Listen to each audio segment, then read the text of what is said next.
It was August 7th, 1993, the hottest day of the year in Summerhill, Oregon, the kind of heat that melted popsicles faster than kids could eat them and made the lakeside mansions feel like ovens in disguise.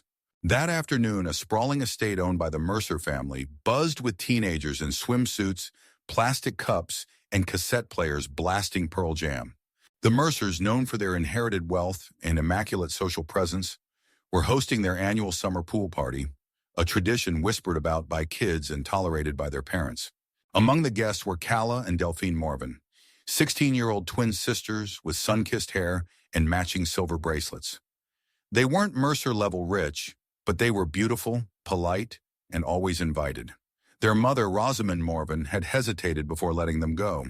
But it was summer, it was safe, it was tradition. At 4:46 p.m., according to a guest watch, the girls were seen heading upstairs to change out of their swimsuits. They never came back down. By 6 p.m., their absence became unsettling. Friends assumed they left early. By 7, someone called their house. No answer. Rosamond arrived by 8, frantic, clutching her purse like a lifeline. A search began immediately. Police combed the property, then the woods. Helicopters searched the lake. Divers were sent in. Dogs picked up no scent. All that remained upstairs was a wet towel, a can of orange soda still half full, and a second-story window wide open, screen off, latch broken. No signs of forced entry, no sounds heard, nothing stolen, nothing added. Rosamond shattered. Over the next few weeks, her home became a shrine of news clippings, missing posters and maps dotted with red pins. She barely spoke, only sobbed through interviews. At one point, she wandered into the lake fully clothed, calling her daughters names until a neighbor pulled her out. The media devoured the story. The vanishing twins of Summerhill, they called it. The Mercer family gave polite statements, then withdrew from the spotlight. After 3 months, with no evidence, no suspects, and no leads, the case was quietly marked as cold. And just like that, the girls were gone. 19 years later, the name Iris Morvan barely stirred a memory in Summerhill. But in Salem, 28-year-old Iris lived with ghosts.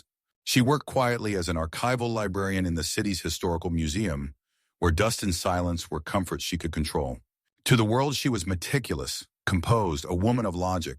But in private, she was a memory collector. Her one-bedroom apartment was a shrine to the past. On the back wall of her closet, hidden behind coats, hung a pinboard layered with yellowing newspaper clippings, photocopied police reports, and hand-scribbled timelines. A blurry photo of Calla laughing mid-sentence. A school flyer with Delphine's name circled. The last known image of both girls at the Mercer party, shoulders damp, holding solo cups, eyes unknowingly close to vanishing forever. Iris had only been 9 when her sisters disappeared, and she remembered almost nothing. But memory wasn't required for obsession. She had read every document, interviewed former neighbors under false pretenses, even posted on conspiracy forums under the alias Reads in August. She never stopped searching, not even when her mother refused to speak of it anymore. Her life was structured. Coffee at 6 a.m, train at 7:10, stacks sorted by 8:1. But everything changed on a Tuesday morning when her desk phone rang from a number she didn't recognize. "Is this Iris Morvan?" a man's voice asked. "Yeah. I'm calling from Deschutes County. My name's Caleb Wicks. I'm restoring a farmhouse out near the old Mercer property. Something turned up in the attic." Iris froze. There was a locked trunk, inside a bunch of junk. But there's an old camcorder tape. Dated August 1993, labeled Mercer Summer. Thought you might want to know. She said nothing for several seconds. Caleb almost hung up. "I'll be there today," Iris finally said, already pulling her coat on with trembling hands. By noon, she was in her car heading back toward Summerhill for the first time in nearly a decade. The air seemed different there, heavier, as if the trees remembered more than the people. The farmhouse was overgrown and silent, ivy strangling its porch railings. Caleb waited on the steps with a cardboard box on his lap. Iris took the tape with both hands. No words, just the faint sound of wind through pine. And somewhere deep inside her, a lock turned. The tape was dusty, its label faded but legible in blue ink. Aug 93, Mercer Summer. Iris didn't wait. She bought a second-hand camcorder at a thrift shop 2 towns over and sat cross-legged on the floor of her motel room, breath caught in her chest as she slid the tape in and pressed play. Static crackled, then stabilized. The footage flickered into life. A handheld view of the Mercer estate bathed in August sun. Teenagers danced, cannonballed into the pool, laughed through mouthfuls of soda and chips. There was Delphine, spinning in slow circles on the diving board. Calla leaned against a pillar, sun-dazed, sipping from a can. The Mercer lawn, once alive only in still photos and fragments of memory, moved now like a ghost reanimated. For several minutes it was joy, then the footage changed. A hallway, the image jerky now, someone running, camera bouncing. Calla appeared in frame, barefoot, her damp hair plastered to her neck. She glanced behind her, terrified, whispered something inaudible. Her body moved fast, darting through a door and slamming it shut. The tape cut out suddenly, then static. Iris sat frozen, heart pounding. She rewound it, watched again, paused. Just before the door slammed shut, in the edge of a wall mirror, a reflection, a figure behind Calla, out of focus. Gloved hand, no face. She took the tape to the police in Summerhill the next morning. The officer on duty, Officer Mallon, watched in silence, then leaned back. "It's unsettling," he admitted, "but it looks like teenage drama. Maybe a prank. No crime visible. We can't open a closed case on vague footage, Miss Morvan." "They were murdered," Iris snapped. "And this proves they didn't just walk off into the woods." He shrugged, sympathetic but tired. "We've seen a lot of tapes over the years. Most of them just raise more questions." But Iris wasn't deterred. She took the footage to a private video technician in Salem, someone who specialized in analog recovery. While the man worked, Iris watched the Mercer footage obsessively, frame by frame. She wrote down timestamps, noted every face, every shadow. It wasn't just a party tape. It was evidence, disguised in sunbeams and smiles. By the end of the week, the technician had slowed the hallway scene, zoomed, clarified, and there it was, not just a hand, but a silver ring, signet style, Mercer family crest. Iris didn't sleep that night. Summerhill had changed, but not enough. Iris drove past the place where the old gas station once stood, now a rusted sign with no building beneath it.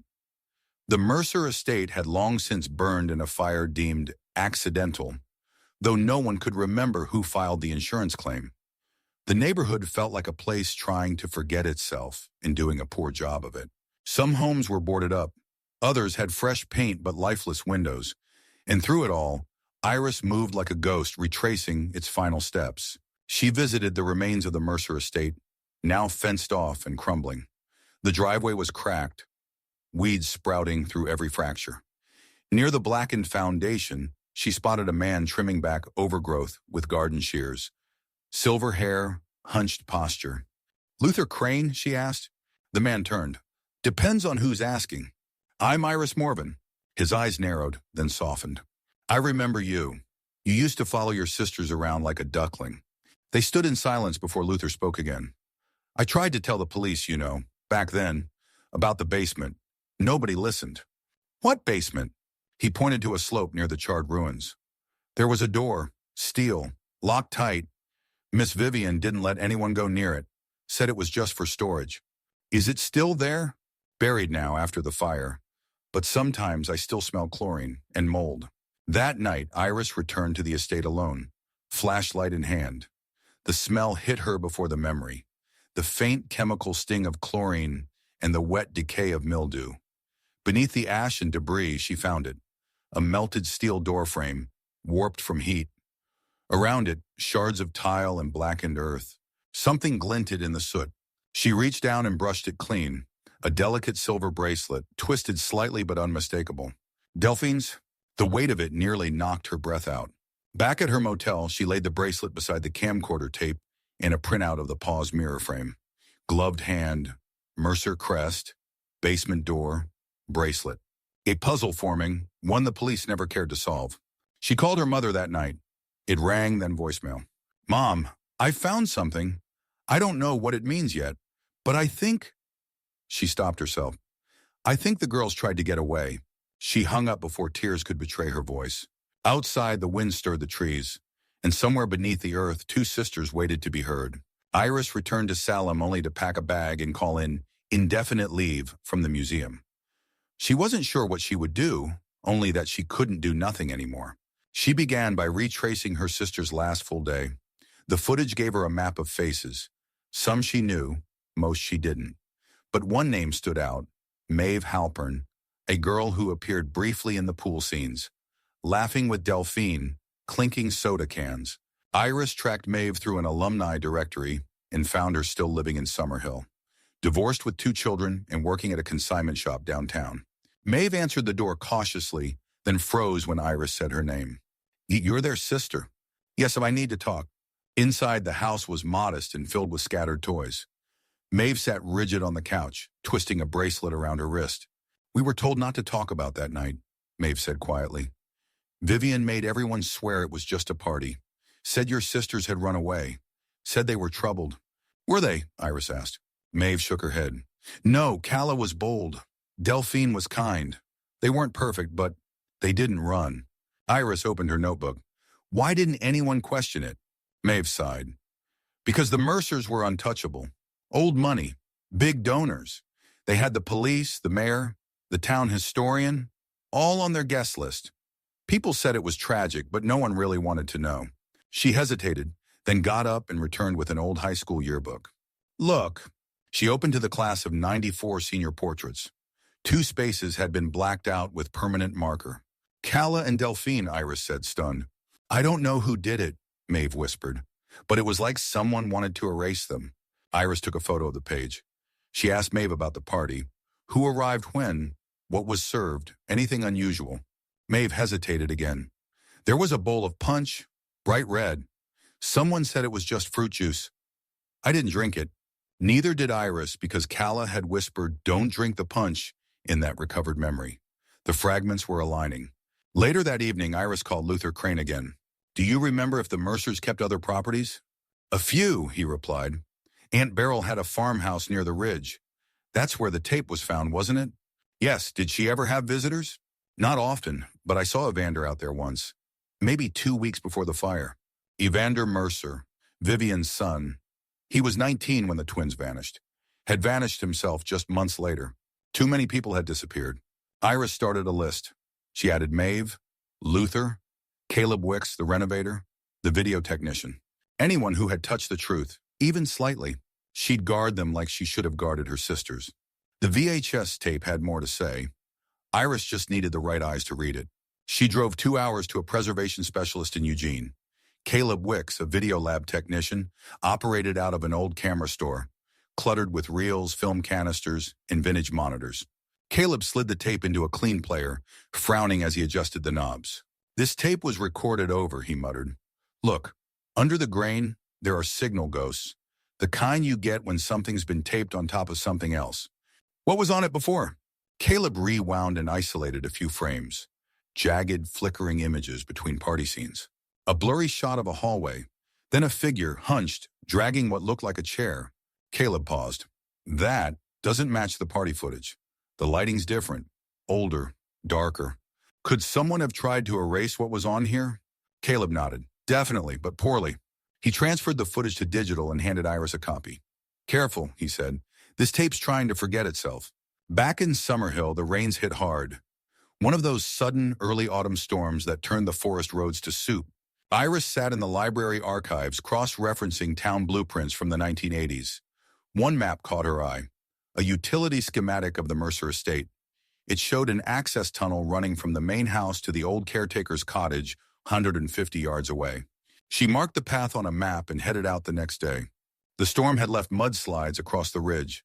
As she stepped over fallen branches and soaked earth, her boot hit something hard, a metal handle. She dug with her bare hands until a trapdoor emerged, crusted with vines and mud. It creaked open reluctantly. Below, concrete steps led into darkness. The air inside was foul, mold, rust, and something else. Fear, maybe. The room was wide, with low ceilings. Water pooled in the corners. Rusted chairs lined the wall. Ropes dangled from the ceiling like vines. And then, photos, Polaroids, scattered across the floor, dozens of them. Teenage girls, blurry, off-center. In every one, the faces had been cut out with something sharp. Iris froze. Then she saw it. One photo was untouched. Delphine, bound at the wrists, tears running down her cheeks. Behind her, wallpaper that matched the Mercer basement, pale pink with gold vines. Iris collapsed to her knees. She didn't scream. Couldn't. The sound got stuck somewhere between her lungs and her heart. She gathered the photos and left the tunnel, locking it behind her. At her motel, she laid the photo beside the bracelet, the yearbook, and the footage. Delphine had been alive after the party. Long enough to be photographed. Long enough to cry. Iris stared at the girl in the photo. "I'm sorry," she whispered. "I'm still here. I'm still coming." Outside, the rain fell in sheets, but something beneath it had begun to stir. The photo of Delphine wouldn't leave Iris alone. She stared at it for hours, trying to decipher the exact shade of fear in her sister's eyes. It wasn't just pain, it was betrayal, as if someone she trusted had turned on her. That night, Iris had her first full-blown panic attack in years. It began with a memory, or maybe a dream, of Calla running barefoot down a hallway, a door slamming. Then silence. Iris sat upright in bed, her chest constricting, hands trembling. The next morning, she called the only person she could think of, Marvin Salix, a trauma therapist known for his work on cold case survivor memories. Marvin had published a paper Iris once cited in her research. She didn't know why she dialed his number, but when he answered in a calm, gravelly voice, she simply said, "I think I remember something, and I need to know if it's real."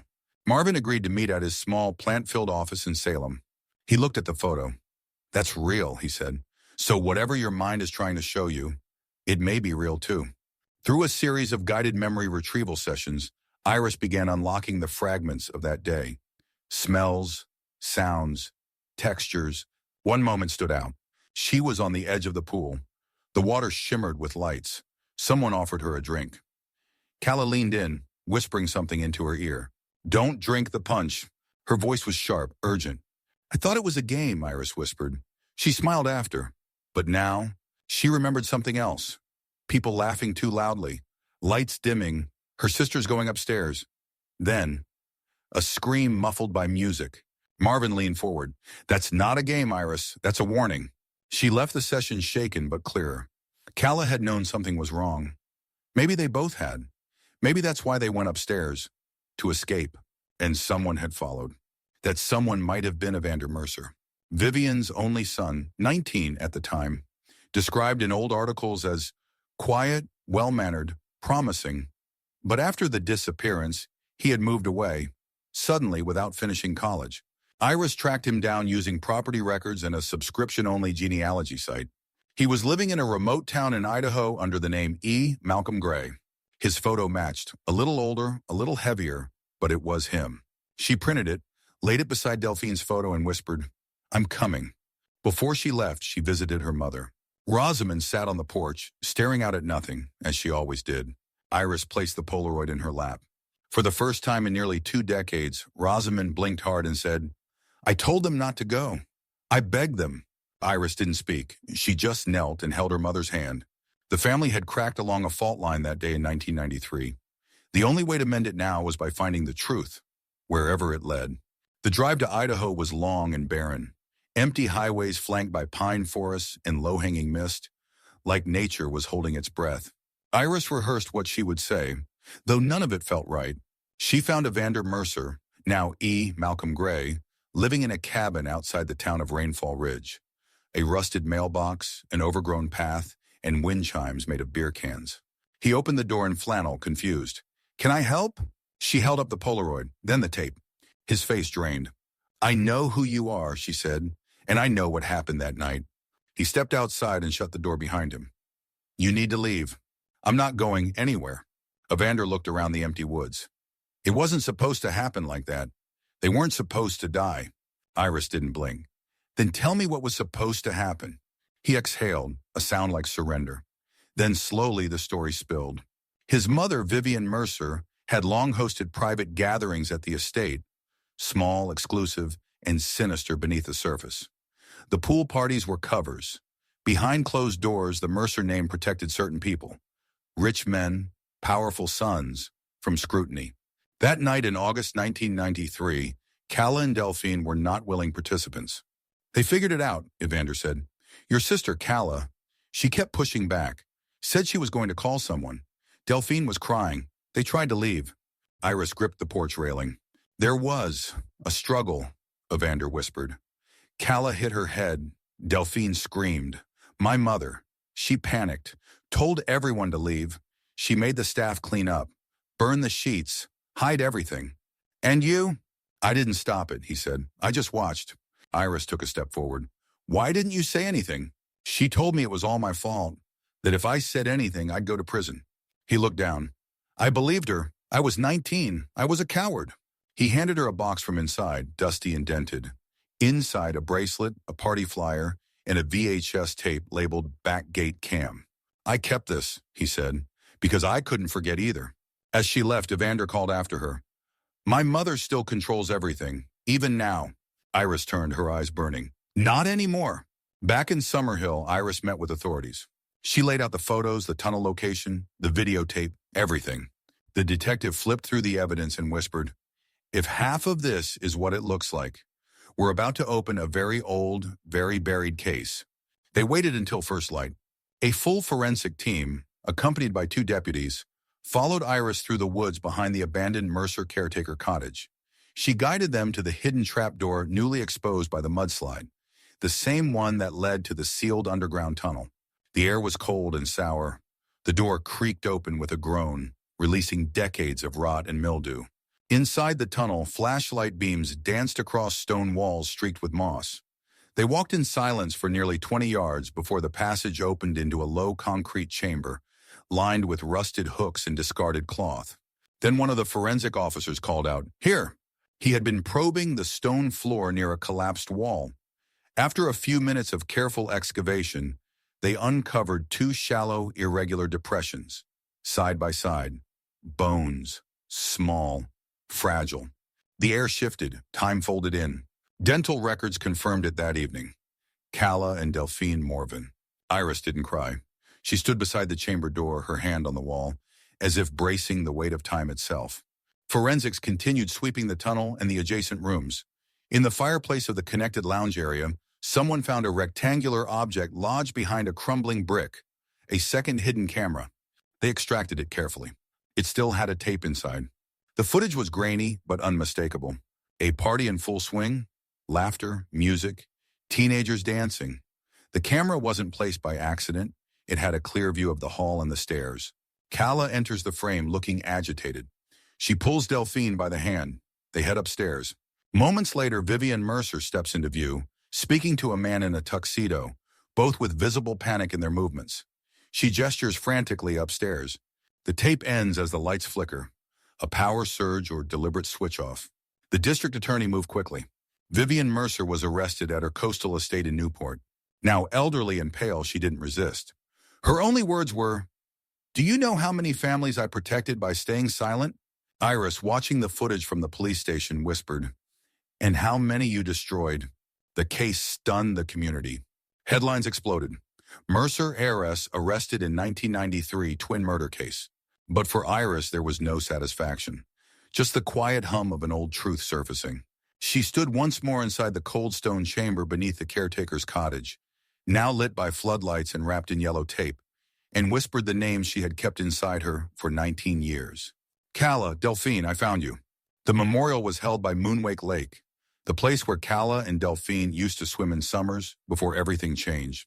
It was quiet that morning. Fog hugging the treetops, water still as glass, the sky a muted gray. A wooden platform had been built near the shore, draped in white cloth and lined with wildflowers. On it sat 2 framed photos, one of Calla mid-laugh, eyes closed, head tossed back, the other of Delphine, calm and composed, holding a sketchbook in her lap. Between them, a single silver bracelet, polished and unbroken. The townspeople came, not in droves but in quiet pairs. Old classmates, former neighbors, retired police officers. Some brought candles, others photographs. Some just stood and watched. Many hadn't spoken of the Morvan twins in years. Now they couldn't stop crying. Iris stood beside the lake, holding her mother's hand. Rosamond Morvan hadn't spoken in public since the girls vanished. For 19 years, she had drifted through life in silence. Until now. When she stepped forward, the crowd went still. I used to think silence was how you survived grief, she began, her voice cracked but steady. That if I stopped speaking their names, maybe it would hurt less. But I was wrong. Silence doesn't protect memory. It erases it. She looked at the two photos. They weren't just taken, they were erased. But we remember now. Tears ran freely. Even the reporters lowered their cameras. Iris took a glass lantern and lit the candle inside. Then another. Then another. One by one, they were placed in the water, gently pushed out onto the lake's surface. Soon, the entire shoreline shimmered with floating flames, like stars returning to Earth. A soft wind blew across the lake, rippling the lanterns outward. Iris stepped forward last. She knelt, placed a paper boat into the water. Inside it, the Polaroid she had found in the hidden chamber. As the boat drifted, she whispered, "You're not lost anymore. You're home." In that moment, no one spoke. Only the lake, the light, and the names that would never be forgotten. The library was nearly empty when Iris returned. Salem's historic archives were tucked behind an ivy-covered courthouse, its stone halls echoing with time. She walked the familiar path to the basement, where the cold met paper and dust, and unlocked her office. On her desk sat a simple wooden box, polished but worn. Inside were two items, the silver bracelet they found beneath the ash, and the Polaroid of Delphine, half burned around the edges. Iris picked up the photo. For years she had dreamed of Delphine's eyes, wide, searching, unfinished. Now she could finally let the image settle. She turned to the tall cabinet behind her and opened a drawer labeled, "Unsolved Morven Case." Inside were folders, marked dates, taped news clippings, and copies of anonymous tips. The chaos she had once clung to, as if decoding it could bring her sisters back. She reached for the largest folder, pulled it out, and opened it to the first page. A headline from August 1993. "Twin sisters vanish after pool party. Police baffled." She flipped it closed, then took a deep breath, and crossed it out with a red marker. Above it, she placed a new cover sheet, freshly printed. The Echo Sisters, 1993-2012. Beneath that, status resolved. For the first time in 19 years, the wall of theories behind her desk was bare. Not because she had given up, because she no longer needed it. Across the room stood a small display case, something she'd built herself. Inside it, she gently arranged the bracelet, the Polaroid, and a small ceramic frog that once belonged to Calla. She adjusted the lighting so it cast a warm, golden hue. As the display locked into place, she stepped back. No more missing, no more maybes, just memory. Outside, twilight settled in. Through the glass windows, she could see the shadows stretch across the campus lawn, soft and slow. Students passed by without knowing the ghosts that had just been laid to rest below them. Iris sat down at her desk and opened her journal. She wrote, "Some disappearances aren't about being lost. They're about being buried. By fear, by silence, by people who benefit from forgetting. But memory has a way of crawling back. It leaves fragments, a photo, a bracelet, a single breath of chlorine in a burned room. And when we choose to listen, they speak again." She closed the journal and turned off the desk lamp. As she stepped out into the night, the air felt different. Not lighter, not cleaner, but honest. She drove to Moonwake Lake one last time. The lanterns were gone, but their memory lingered in the reflections. She walked down the dock barefoot, the wood cool beneath her feet, and sat at the edge. The wind rustled through the reeds. A loon cried in the distance. She pulled out a photo of her sisters, taken long before that summer in '93. 3 girls in oversized sweaters, laughing over a pie they'd baked and burned. Iris smiled and whispered into the breeze, "We didn't forget, I didn't forget." Then slowly, she let the photo drift from her fingers into the lake. The ripples spread, then settled. And for the first time in 19 years, Iris Morven stood up, turned away from the water, and walked toward the future. Months passed. The headlines faded. The trials wrapped. Names were logged into court records and sentences handed down. Justice, if such a thing existed, had been served on paper. But healing doesn't follow verdicts. It lives in quieter places. For Iris, it was in the small moments. Rearranging bookshelves at work, laughing, really laughing for the first time in years with a coworker over coffee. It was in the way she no longer flinched at the sound of a door slamming or the smell of chlorine.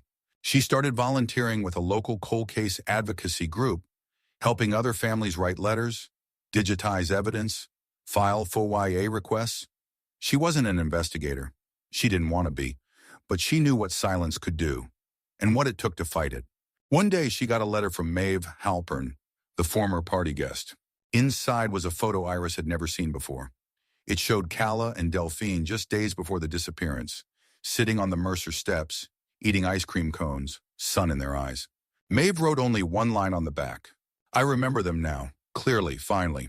Iris placed the photo beside the others in her display case, behind the glass, under the light. And as she stood there looking in, not at the tragedy, but at the lives, she realized something. Remembering wasn't about staying trapped in the past. It was about making sure the past could no longer trap anyone else. So she turned off the library lights, locked the archive door, and stepped into the night with nothing in her hands. Just the warmth of memory and the strength to carry it forward.